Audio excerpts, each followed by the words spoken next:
আপনি পেশেন্ট, বেডে শুয়ে পড়ুন, ইনজেকশন দিতে হবে। ইনজেকশন উনি কে? এখন আমার শিফট, যখন ওনার শিফট হবে তখন উনি আসবেন। না, আর উনি আসুক তখন ইনজেকশন দেবে, এখন না।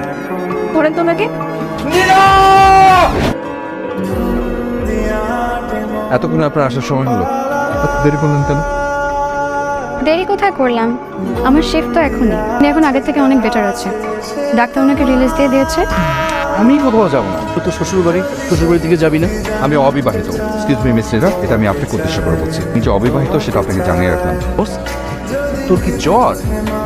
চল এখনই হাসপাতালে চল, তবে ডাক্তার তাকে নিয়ে এসে। হয়ে গেছি কি? তুই কেন এরকম করতেছিস? তোর কি মনে হয় আমরা বুঝি না? তো বুঝতে যখন পারছিস তখন চল না হাসপাতালে যাই। হীরা, দেখেন আমার আঙ্গুলটাই গিরে গেছে। দেখুন, আপনি যেমন পাগলামি করছেন এটা কিন্তু সবাই নোটিস করছে। এটা আমার